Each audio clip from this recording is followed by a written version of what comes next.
Hello students, welcome to my YouTube channel educational Sanjeevani. Myself Rishabh Singh. और आज का जो अपना टॉपिक है वो गोलीय पृष्ठ पर अपवर्तन है। ठीक है, प्रीवियस पार्ट में आपने जितनी भी क्लासें हुई उसके अंदर प्रकाश के अपवर्तन के बारे में पढ़ लिया है और पूर्ण आंतरिक जो परावर्तन है प्रकाश का वो भी आपने देख लिया था। ठीक है, अब सबसे इंपॉर्टेंट चीज क्या है कि अभी तक जो प्रकाश के अपवर्तन के बारे में आपने देखा था तो परिभाषा के अंदर आपने क्या किया था, समतल पृष्ठ लिया था। और आज का जो टॉपिक है उसमें अपन कौन सा प्रश्न लेंगे, गोलीय प्रश्न। गोलीय प्रश्न दो तरह के होते हैं, उत्तल और अवतल। ठीक है, तो आप उनमें से कोई भी एक ले सकते हो, दोनों के लिए फॉर्मूला है वो सेम ही आता है। ठीक है, तो ये जो अपनी हेडिंग है बहुत ज्यादा इंपॉर्टेंट है आरबीसी बोर्ड वाले स्टूडेंट्स के लिए, बोर्ड क्लास वाले स्टूडेंट्स के लिए इंपॉर्टेंट क्यों है, क्योंकि इससे बड़ा डेरिवेशन आता है। मतलब ये जो आपका टॉपिक है ये एक बड़ा डेरिवेशन है। 4 नंबर के जो क्वेश्चन आते हैं उनके अंदर ये पूछा जाता है। ठीक है ना, तो इसमें आप बहुत ज्यादा इंपॉर्टेंट लगा लोगे, 2021 के लिए बहुत ही ज्यादा क्या है, इंपॉर्टेंट है। ठीक है, अब मैं बात करूं इस हेडिंग की, तो ये हेडिंग दूसरे तरीके से पूछ जाती है जैसे क्वेश्चन के अंदर आती है। तो क्वेश्चन में ऐसे पूछ लेते हैं कि वस्तु की दूरी u, प्रतिबिंब की दूरी v, वक्रता त्रिज्या r एवं माध्यम के अपवर्तनांक या माध्यमों के अपवर्तनांक n1 व n2 के मध्य संबंध स्थापित कीजिए। या संबंध जो होता है वो अपने को निकालना है। ठीक है, मैंने क्या क्या बोला, u v r और n1 व n2 इनके मध्य आपको क्या निकालना है, संबंध स्थापित करना है। ठीक है, अब एक नंबर का देखो, ये जो आपको पता है कि एक नंबर का प्रश्न आएगा तो केवल आपको सूत्र लिख के आना है, वो आपको पता है। तो आपको ऐसे लिखेगा, केवल मान लिखिए या संबंध लिखिए एक नंबर का। बड़ा डेरिवेशन आएगा तो 4 नंबर का डायग्राम भी बनाओगे आप, फिर उसे डेराइव भी करोगे, उसकी उत्पत्ति करोगे कि वो आया कैसे। ठीक है, तो फर्स्ट ऑफ ऑल जब 1 नंबर का ये क्वेश्चन आएगा तो ये कैसे पूछेगा वो आप देखना कि इसके अंदर अगर ये 1 नंबर का प्रश्न आता है u v r और n1 व n2 के मध्य संबंध लिखिए, तो आप कैसे लिख आओगे, तो आप लिखोगे, देखो क्या सूत्र बोले तो फॉर्मूला। तो संबंध होता है n2 बटे v माइनस n1 बटे u is equal to n2 minus n1 बटे r। यह है गोलीय पृष्ठ पर जो अपवर्तन होता है उसका सूत्र। ठीक है ना,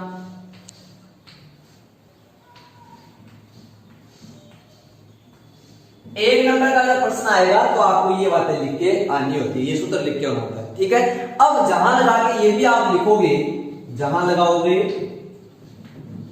जहां v क्या है, v तो v है प्रतिबिंब की दूरी। सभी को पता है, ये बातें आप पढ़ चुके हो। v क्या है, v तो v है प्रतिबिंब की दूरी। ठीक है, चलो u क्या है, u है वस्तु या फिर बिंब की दूरी, वस्तु या फिर बिंब की दूरी। हाँ, r क्या है, r तो r है पृष्ठ की, गोलीय पृष्ठ की वक्रता त्रिज्या। ठीक है, और n2 और n1 क्या है, माध्यमों के अपवर्तनांक, माध्यमों के अपवर्तनांक।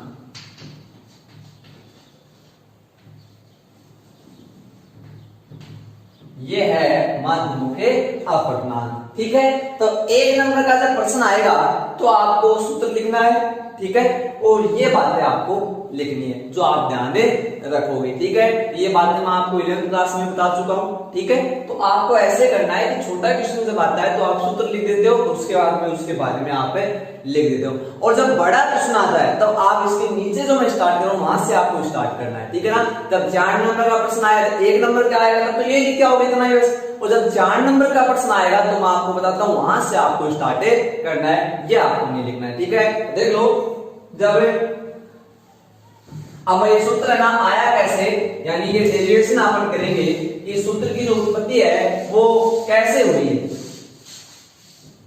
ठीक है, तो अब आप देख लो डेरिवेशन।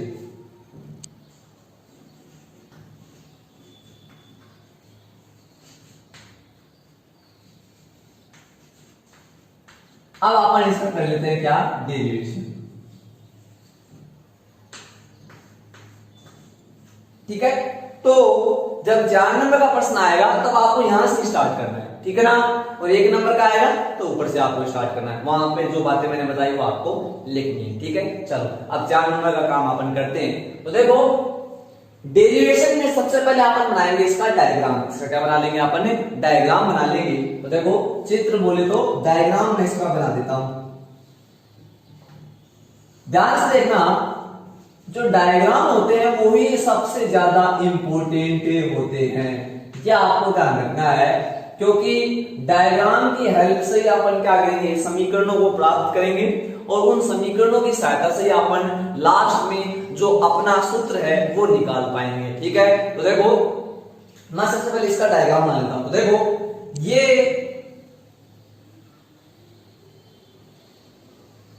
बना दी मैंने मुख्य अक्ष, ये क्या हो गई, मुख्य अक्ष हो गई। ठीक है, और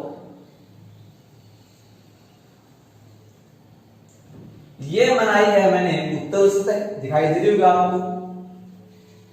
जो जो मैं बातें डायग्राम में बोल रहा हूं वो थ्योरी में अपन लिखते हैं। ठीक है ना, ये मैंने क्या बना दी, उत्तल सतह बना दी।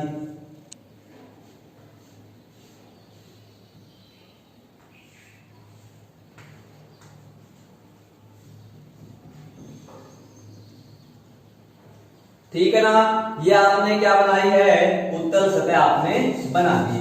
ठीक है, चलो अब अपन आगे चल देते हैं। हाँ, इसके बाद में आपको करना क्या है, एक तरफ माध्यम दूसरा रखना है और दूसरी तरफ माध्यम दूसरा रखना है। ठीक है, तो ये माध्यम हो जाएगा आपका फर्स्ट, माध्यम फर्स्ट। ठीक है, और इसका अपवर्तनांक है n1। यहां आप विरल भी लिख सकते हो, क्योंकि ये माध्यम मैं कैसा लेके चलूंगा, विरल। ठीक है ना, माध्यम फर्स्ट है, अपवर्तनांक n1 है, और विरल ये माध्यम है। ठीक है, चलो ये वाला जो है इस साइड,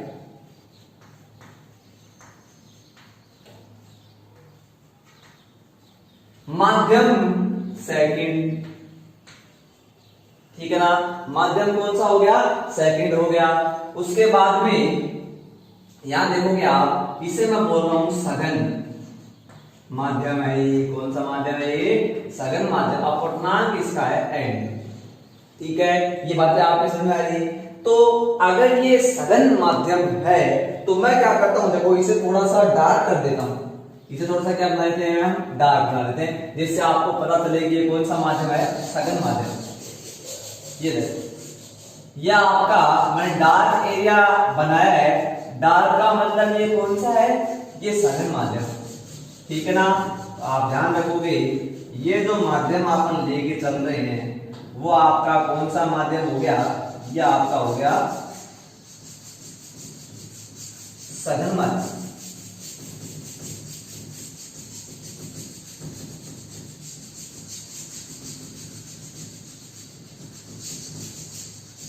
ठीक है, सभी को दिखाई दे रहा है, ये कौन सा माध्यम हो गया, ग्लास बॉडी, कांच, आप इसे मान सकते हो, लेकिन वैसे ही सघन माध्यम है। इस साइड कौन सा माध्यम है, तो ये सघन है। ठीक है, अब ये कौन सा है, विरल। और आपको इसकी मुख्य अक्ष दिखाई दे रही होगी सभी को, तो ये इसके लिए क्या है, मुख्य अक्ष। यहां तक बातें क्लियर है। चलो अब इसे मैं सपोज कर लेता हूं कि ये जो द्वारक है इसका वो है एक्स पी वाई, या फिर ए पी वाई आपके मन में आया, जैसे भी आप मान सकते हो। पी इसका क्या हो गया, ध्रुव हो गया, दिखाई दे रहा होगा आपको, ये इसका क्या है, ध्रुव है। ठीक है, चलो अब देखो मुख्य अक्ष पर, मुख्य अक्ष पर क्या है, मैंने एक ऑब्जेक्ट बोल तो वस्तु को रख रखा है, दिखाई दे रहा होगा आपको, वस्तु रखी हुई है और वस्तु ध्रुव से, वस्तु की दूरी कितनी होती है, u दूरी पर रखी, वस्तु है वो किस दूरी पर रखी है, u दूरी पर रखी है। उत्तल सतह है, उसके एक तरफ विरल माध्यम है, दूसरी तरफ सघन माध्यम है, इसका अपर्तनांक n1 है, उसका अपर्तनांक n2 है। ठीक है, ध्रुव से u दूरी पर अपन ने क्या रख दिया, वस्तु को रख दिया है। ठीक है, तो वस्तु से दो तरह की किरणें निकल रही है, एक तो ये सीधी जा रही है, किरणों के मिलने से प्रतिबिंब का निर्माण होता है। ठीक है, और एक ये जा रही है, थोड़ा सा मैं पास बना देता हूं जिससे आपको दिक्कत नहीं आए। ठीक है, यानी वस्तु को थोड़ा सा पास ले लेते हैं। ये देखो, ये वस्तु है जो ध्रुव से u दूरी पर रखी है। ठीक है, चलो अब चलते हैं अपन आगे। तो ये प्रकाश की जो किरण है ये इस पे आपतित होगी, सभी को दिखाई दे रही है, प्रकाश की किरण इस पे क्या हुई, आपतित हुई। अब आपको पता है इसके दूसरी साइड है वो पॉलिश वगैरह नहीं है। ठीक है, परावर्तक पृष्ठ नहीं है ये, तो इसका अपवर्तन होगा, तो ये सघन से विरल माध्यम में जा रही है। ठीक है, अब अपवर्तन के अंदर सबसे इंपॉर्टेंट चीज होती है अभिलंब, क्योंकि अपने को अपवर्तन के पश्चात ये बताना होता है कि अभिलंब से दूर जाएगी कि अभिलंब के पास आएगी। ठीक है, तो आप इसके लिए अभिलंब बनाओगे। ठीक है, देखो मैं इसके लिए बनाता हूं अभिलंब, ध्यान से देखो कि ये इंपॉर्टेंट बातें हैं जो आपको ध्यान रखनी पड़ेगी।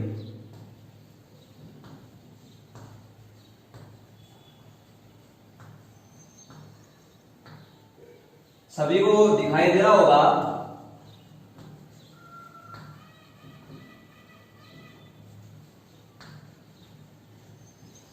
ये मैंने इसके लिए क्या बनाया है, अभिलंब बनाया है। ठीक है,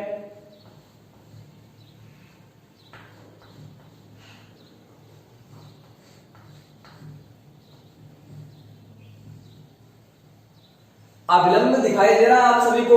चलो, तो ये मैंने इसके लिए क्या बना दिया, ये अभिलंब बना दिया। अब आपको पता है अभिलंब जो है वो हमेशा वक्रता केंद्र से होकर गुजरता है। देखो ये बातें मैंने आपको बताई थी, याद करो आपने प्रतिबिंब निर्माण के नियम जो पढ़े थे, याद है, परावर्तन के अंदर तीसरा नियम क्या था, मैंने बताया था, वक्रता केंद्र पे जो भी किरण आती है अभिलंबवत होती है। देखो वक्रता केंद्र जा रही है, इसका मतलब ये क्या है, अभिलंबवत है, लंबवत यानी अभिलंब है इसका। ठीक है, और इस बिंदु को आप सपोज कर लो जैसे ये है M, ये क्या है M, तो ये वाला कोण कौन सा है बताओ, तो ये वाला कोण हो गया I। सभी को पता है आपतन कोण, देखो आपतित किरण और अभिलंब के मध्य बना कोण क्या होता है, तो ये होता है आपका आपतन कोण। ठीक है, अब देखो तो ये जानी किस साइड चाहिए थी, देखो तो ये किस साइड जानी चाहिए थी, इसका वास्तविक पथ है। ठीक है, लेकिन आपको पता है देखो ये अभिलंब है, ये क्या है अभिलंब, ये आपतित किरण है। आपको पता है विरल से सघन माध्यम में, सघन का मतलब पास होता है, तो विरल से सघन माध्यम में जब प्रकाश की किरण जाती है तो अभिलंब के वो पास आ जाती है। आपने पढ़ा है ये, सघन का मतलब पास, तो देखो अभिलंब है, अभिलंब के पास, ये देखो इसकी तरफ आ जाएगी, तो ये इसी तरफ आ गई, तो ये देखो ये ऐसे दिखाई दे रही है आप सभी को।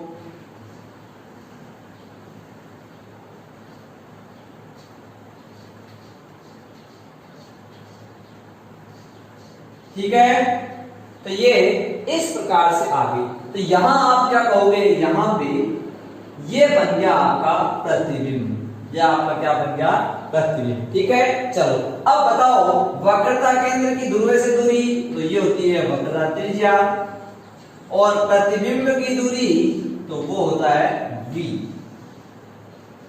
ठीक है, यहां तक आपके कोई दिक्कत बता सकते हो आप, ठीक है। चले जाइए आगे। हाँ अब देखो ये वाला कोण कौन सा हो गया, आपतन कोण, सभी को पता है ये आई होता है, ठीक है। अब देखो ये वाला कोण आपको बताना है, ये वाला कोण कौन सा है। तो देखो ये वाला कोण है क्या, अभिलंब तथा अपवर्तित किरण। देखो ये आपतित किरण, ये अपवर्तित किरण, तो ये वाला कोण आर नहीं है क्या, बोलो इसे आर नहीं लिख सकता क्या, ये आर है, अरे आर हो गया। चलो यहां आप इसे मान लोगे अल्फा,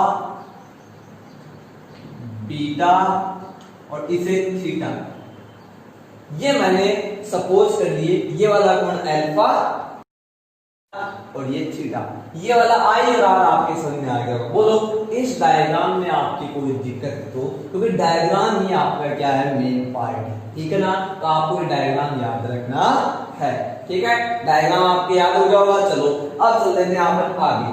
तो आगे देखोगे आप,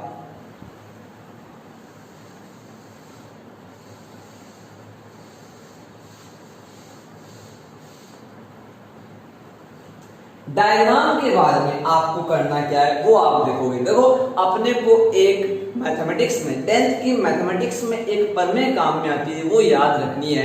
उसी के हिसाब से या उसी को फॉलो करते हुए अपन क्या है इस डेरिवेशन को कर पाएंगे, ठीक है। तो वो वाली प्रमेय एक बार मैं आपको बता देता हूं। तो देखो मैं यहां दिख रहा हूं उस प्रमेय को। प्रमेय आपकी होती है बहिष्कोण प्रमेय।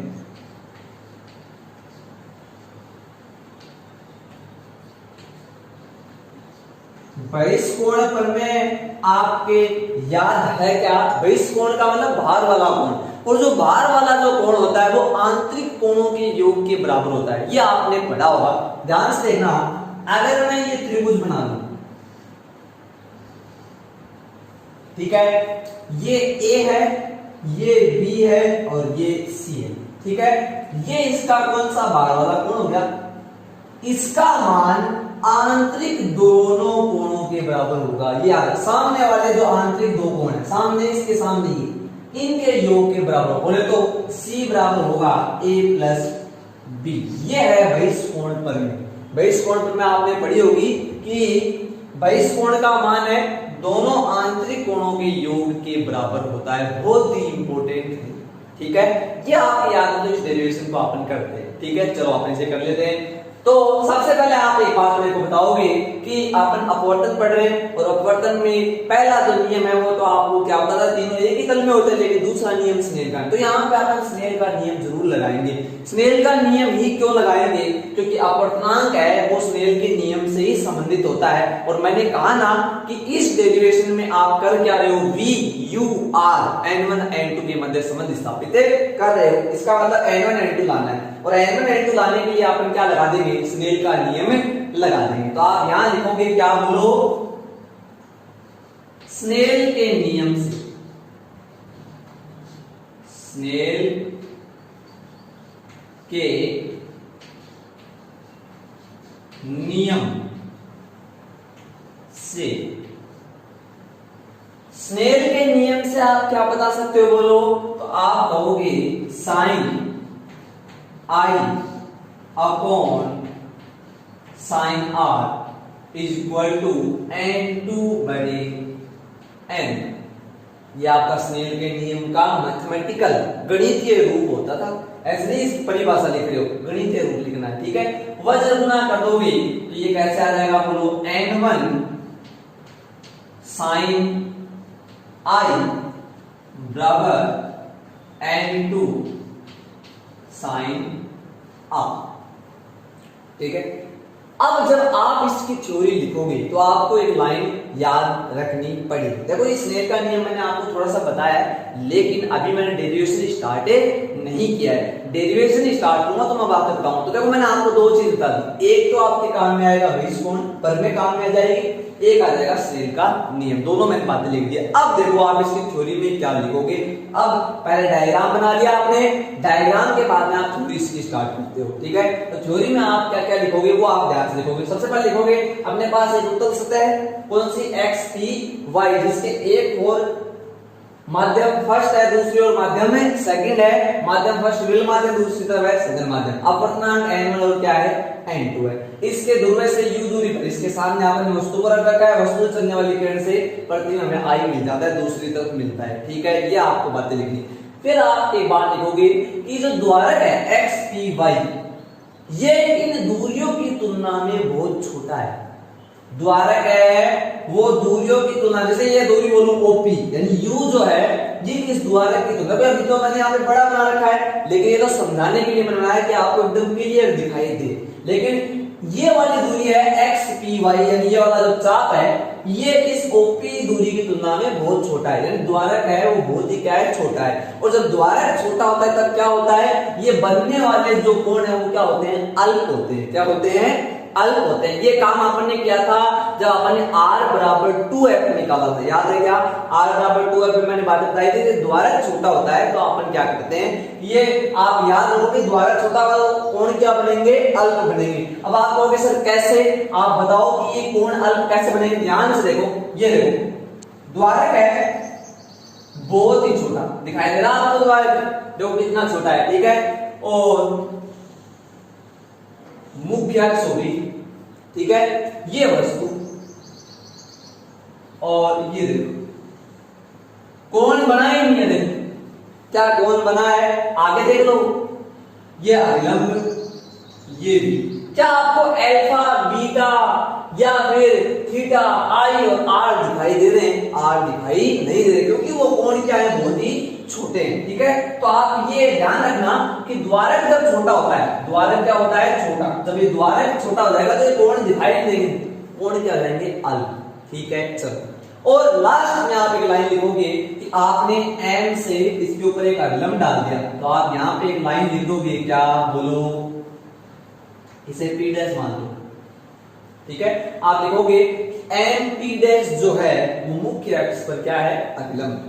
ठीक है ना, मुख्य अक्ष पर क्या है। अब देखो ये दोनों किरणें यहाँ मिली है इसलिए यहाँ पे क्या बना है प्रतिबिंब। देखो ऐसे आई एक तो किरण, एक ऐसे आई, यहाँ पे क्या बन गया प्रतिबिंब बन गया। इस डायग्राम में आपकी कोई दिक्कत नहीं है, ये दोनों चीजें आपके काम में आने वाली है। ठीक है, ये बातें आप लिख दोगे, थ्योरी मैंने आपको थोड़ी सी बता दी।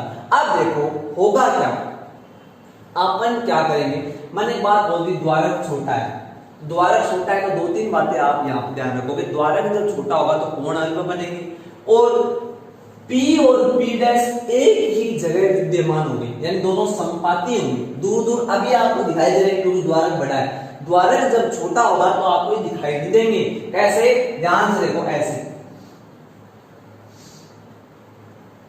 ये द्वारक है, दिखाई दे रहा होगा आपको द्वारक है, द्वारक दिख रहा है सारों को। चलो ये देखो ये P है और ये लंब खींच दिया छोटा सा, दिखाई दे रहा है, ऐसा लग रहा है एकदम पास ही है। तो याद रखना जब द्वारक छोटा हो जाए, सपोज करो इतना ही होता द्वारक, तो देखो मैं लंब डालता, देखो इसके ऊपर ही आ गया, अगर द्वारक की लंबाई है वो इतनी ही होती तब क्या होता, अगर मैं इसमें लंब खींचने की कोशिश करता, देखो ऐसे, तो देखो P डैश के लिए नहीं आता। ठीक है, तो आप याद रखोगे P डैश और P है वो एक ही जगह विद्यमान होंगे।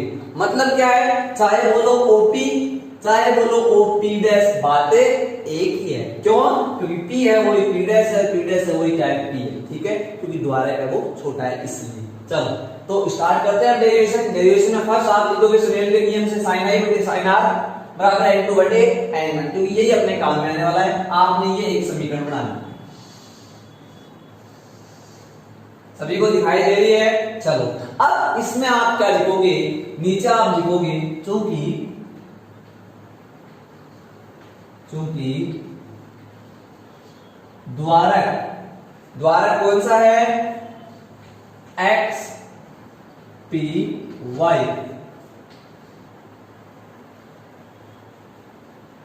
बहुत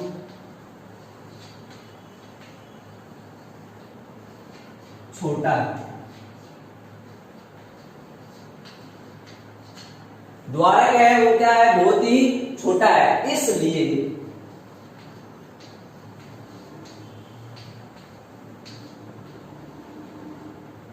इसलिए बनने वाले कोणों का मान अति अल्प होगा। ठीक है ना, आप ये लिखोगे बनने वाले कोणों का मान क्या होगा, अति अल्प होगा।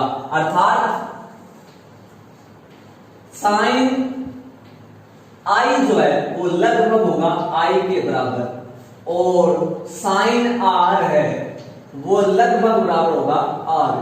दिखाई दे रहे होंगे आपको, साइन आई आई के बराबर हो गया, साइन आर के बराबर हो गया लगभग। अब आप कहोगे सर ये कैसे कि साइन आई के बराबर कैसे हो गया, साइन आर लगभग आर के बराबर कैसे हुआ। तो ध्यान से देखो, आप त्रिकोणमिति 9th या 10th क्लास से पढ़ के आते हो और आपको 0 से 90 डिग्री तक मान सभी को पता होते हैं, चाहे बायो का स्टूडेंट हो चाहे मैथ का स्टूडेंट हो, ठीक है। साइन वाले मान सभी के याद हो गए, मैं टेबल बता देता हूं। 0 1/2 1/√2 √3/2 और 1, ये सभी को पता है, ठीक है। अब ध्यान से देखो, अगर साइन 0 डिग्री का मान मैं पूछूं तो क्या आता है, 0 आता है, नहीं आता क्या। साइन 0 का मान कितना होता है, 0। मतलब जितना कोण है उतना ही उसका आंसर है, जितना कोण है उतना ही उसका क्या है, आंसर है। 0 कोण है और 0 ही उसका उत्तर है। क्यों? क्योंकि यहाँ पे कोण है वो छोटा है, 0 तो बहुत है ही नहीं। अरे मेरी बात सुना, 0 तो क्या है, बहुत ही कम है। यानी अगर कोण कम है तो आंसर में वो खुद ही आ जाएगा। मेरी बात सुना रही है। लेकिन देखो, अगर साइन 30 डिग्री होता तो यहाँ 1/2 आता, फिर साइन 30 का मान 30 नहीं आता। मेरी बात समझ आ रही है, क्योंकि कोण है वो बढ़ चुका है, 30 डिग्री बहुत ज्यादा होता है, ठीक है ना। तो यहाँ पे 1/2 इसका आंसर आया, 30 नहीं आया। तो आप क्या कह सकते हो कि जब आपने सर क्या लिया, कोण को छोटा लिया, साइन 0, साइन 0 कोण छोटा है, बहुत ही कम है, मैं तो कहता हूं है ही नहीं हो, तो उसके आंसर भी क्या है, 0 ही आए। तो देखो, जब कोण बहुत कम होते हैं, है ना, तो आप क्या लिखते हो, देखो ये कोण है तो इसका आंसर भी खुद ही आएगा, आई, ठीक है ना। साइन आर, कोण कितना है, बहुत छोटा है, तो आर बहुत छोटा है, इसलिए आर खुद इसके आंसर में आएगा, देखो ये आ गया, ठीक है ना। तो साइन आई लगभग आई, साइन आर लगभग आर, टेन आई लगभग आई, टेन आर लगभग आर। मेरी बात समझ में आ रही है, चलो तो आपने ये लिख लिया। अब बताओ ये जो समीकरण है वो कौन सा रूप लेगी, तो आप लोगे n1 i बराबर n2 r। बोलो यहां तक किसी को दिक्कत है क्या? n1 i बराबर n2 r आपने लगा दी। चलो अब मेरे को एक बात कहो, अगर आपको स्नेल का नियम है उसे आगे बढ़ाना हो तो आपको पता है, देखो आई और आर के मान हमें पता होने चाहिए, क्योंकि ये समीकरण तभी आगे बढ़ेगी जब अपने को आई और आर के मान पता होंगे। तो इस डेरिवेशन की मुख्य बात क्या है उसे आप नोट कर लोगे। देखो, फर्स्ट ऑफ ऑल सबसे पहले आपको बहिष्कोण प्रमेय याद रखनी है, फिर स्नेल का नियम लगाना है और फिर आप इससे रट लो आई आर एल्फा बीटा और थीटा, इनके मान निकालने हैं। आई आर एल्फा बीटा और थीटा, इनके इन पांचों के मान निकालो, आंसर आएंगे, गारंटी है, ठीक है। तो आपको ये याद रखना है, आई और आर के आपको मान निकालने हैं, एल्फा बीटा थीटा के मान निकालने। तो यहां देखो, सबसे पहले आई का मान निकालेंगे। आई का मान निकालने के लिए मैं त्रिभुज काम में लूंगा एम ओ और सी, दिखाई दे रहा है सभी को, एम ओ एवं सी। और इस त्रिभुज में देखो आई कोण है वो बाहर है, त्रिभुज दिखाई दे रहा है सभी को, ये वाला एम ओ सी, इसमें आई कोण बाहर है, एल्फा बीटा अंदर है। तो मैंने कहा ना, बहिष्कोण प्रमेय से बहिष्कोण का मान आंतरिक दोनों कोणों के योग के बराबर होता है। तो ये आप लाइन लिखोगे, है ना। त्रिभुज क्या लिखोगे आप, देखो आप लिखोगे त्रिभुज कौन सा है, ये हो जाएगा आपका एम ओ सी में, एम ओ सी में बहिष्कोण जो है उसका मान सम्मुख आंतरिक कोणों के योग के बराबर होता है, ठीक है। तो मैं सिंपल लिख देता हूं यहां क्या, बहिष्कोण प्रमेय से, बहिष्कोण प्रमेय से मैं सिंपल वे में लिख देता हूं। हाँ बोलो क्या आ जाएगा, आप कहोगे आई बराबर एल्फा प्लस बीटा, इसमें कोई भी दिक्कत है बताओ। आई का मान तो आ गया, अब आर का निकालेंगे। तो आर का निकालेंगे तो देखो ये त्रिभुज दिखाई दे रहा है एम आई और सी, सभी को दिखाई दे रहा है एम आई और सी, इसी में तो आर है तो आप लिखोगे इसी प्रकार त्रिभुज एम आई सी में बोलो बहिष्कोण प्रमेय लगा दे। सेम आप बहिष्कोण प्रमेय लगाओगे तो इसमें देखो ये त्रिभुज जो आपका है इसमें बताओ बाहर कौन है, तो बाहर तो बीटा है। इस त्रिभुज में बाहर कौन है, बीटा, और अंदर कौन है, आर प्लस आर और थीटा। तो यानी बीटा का मान है वो आर प्लस थीटा के बराबर होगा। ठीक है, बहिष्कोण का मान सम्मुख आंतरिक दोनों कोणों के योग के बराबर होता है। दैट मीन्स आप क्या लिख सकते हो, बोलो बीटा बराबर आर प्लस थीटा, या आर बराबर क्या रहेगा, इसे इधर जाओ, इधर प्लस में इधर आके माइनस में, बोले तो आर बराबर बीटा माइनस थीटा।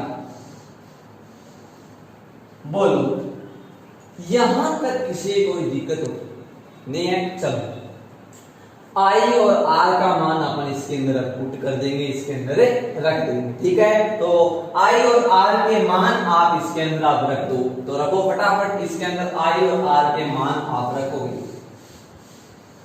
चलो हाँ, आई का और आर का मान की समीकरण रखोगे तो क्या ये समीकरण ऐसा रूप लेगी, n1 आई की जगह alpha plus beta is equal to n2, यह आ जाएगा बीटा माइनस थीटा। सही है क्या, समीकरण 2 इसे आप नाम देना। तो यहां आप एक लाइन लिखोगे, आई व आर के मान समीकरण 1 में रखने पर आपने रख दी ये समीकरण। यहां तक क्लियर है सारी बातें। चलो अब बताओ, अब आप अल्फा बीटा और थीटा के मान निकालोगे तो देखो अल्फा का मान कैसे निकल सकता है, कोई बता सकता है मेरे को? बिल्कुल, देखो अल्फा का मान निकालेंगे अपन tan थीटा से, और tan थीटा बराबर क्या होता है सबसे पहले ये बताओ।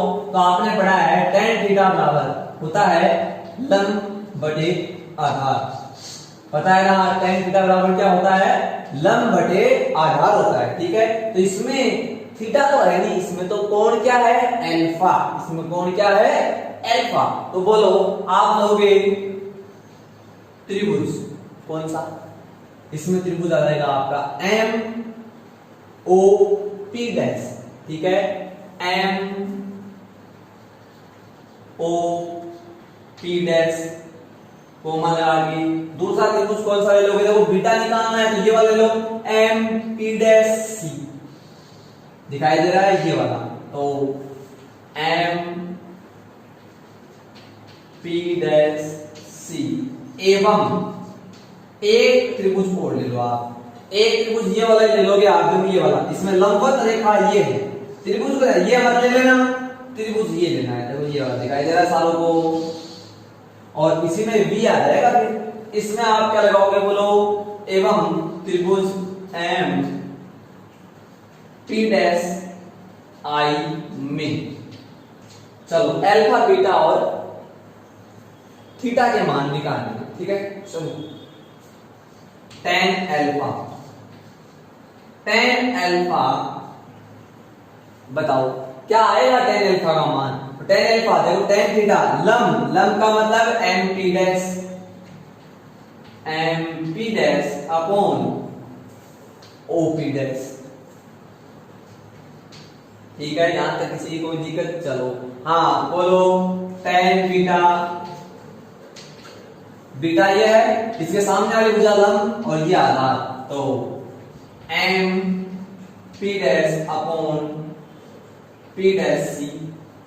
ठीक है, हाँ अब ये वाला त्रिभुज बड़े वाला ये वाला लगाओ, tan थीटा क्या आ जाएगा, लंब बटे आधार, क्या ये आधार पूरा लेना है आपको, इसका मतलब M P dash upon P dash I. तीनों में ही ऊपर एम पी डैश आएगा, ये याद रखना है, ऊपर की साइड यही आएगा एम पी डैश। ठीक है ना, चल ले लिया आपने। अब एक बात बताओ, आपने थोड़ी देर पहले एक बात बोली थी, द्वारक बहुत छोटा है कोणों का मान अति अल्प होगा। तो यहाँ वो लाइन लिखोगे, द्वारक बहुत छोटा है, कोणों का मान अति अल्प होगा तथा P व P' एक ही जगह विद्यमान होंगे। ये लाइन आप लिखोगे तो आप क्या कह सकते हो, tan अल्फा, tan जो अल्फा है वो लगभग अल्फा के बराबर है, यानी अल्फा का ही मान निकल रहा है, ये बीटा के ही बराबर है और ये थीटा के ही बराबर। मेरी बात समझ में आ रही है आपकी? tan अल्फा अल्फा ये तो sin i है, sin r है, वैसे tan अल्फा अल्फा है, tan बीटा बीटा है और tan थीटा थीटा ही है। ठीक है, m p डैश नहीं p, क्योंकि ये वाली p से o की दूरी u है, न कि p डैश से o की दूरी u है। तो p डैश की जगह मैं क्या लिख सकता हूं, p। अब कई बच्चे गए सर p डैश का काम क्या था? p डैश का काम यही था कि इसे लंब बना दे। अगर सपोज करो mp में ले लेता तो ये लंब की तरह दिखाई दे रहा है, तो ये वक्र ये गोल है, ये लंब की तरह दिखाई दे रहा है। मेरी बात समझ आ रही है? इसीलिए अपन ये खींचा था जिससे अपन इसमें tan थीटा लगा पाए, tan अल्फा लगा पाए, तब बोलेंगे लंबवती आकार। अगर ये वाली रेखा नहीं खींचते अपन लंबवत रेखा, तो अपन ऐसे नहीं कह सकते कि इस त्रिभुज में mp बटे op हो जाता। ठीक है, क्यों? क्योंकि ये लंब नहीं है, ये तो ऐसे है, वक्र नहीं। ठीक है, तो ये ध्यान रखो। चलो यहां एक बात आओ, ये mp डैश की जगह मैं p भी तो लिख सकता हूं, mp। क्यों? क्योंकि p डैश और p वो तो एक ही है, तो mp बटे op, गोपी नहीं op। कई बच्चे इसे गोपी बोलते थे, गोपी नहीं है, ये op है। mp बटे pc, p डैश की जगह क्या पुट कर रहे हैं अपन, p ही पुट कर रहे हैं, लगभग बराबर है, लगभग बराबर है mp बटे pi। बोलो यहां तक किसी को दिक्कत हो तो आप बता सकते हो। अल्फा का मान आ गया mp बटे op, बीटा का मान आ गया mp बटे pc और थीटा का मान आ गया mp बटे pi। यहां देख लेना, अब डायरेक्ट देखो, इसे याद करने का तरीका बहुत ही शॉर्ट एंड स्वीट है। अल्फा बराबर mp बटे op, बीटा बराबर mp बटे pc, थीटा बराबर mp बटे pi। बस इतना ही, ठीक है ना? चलो 2-3 बार आप जब से करके देखोगे तो आपकी बातें याद होगी। ये याद हो गया, चलो अब अपन आगे चल देते हैं। इस डायग्राम से रिलेटेड अभी कोई बात नहीं करनी अपने को, तो मैं इसे रफ कर देता हूं।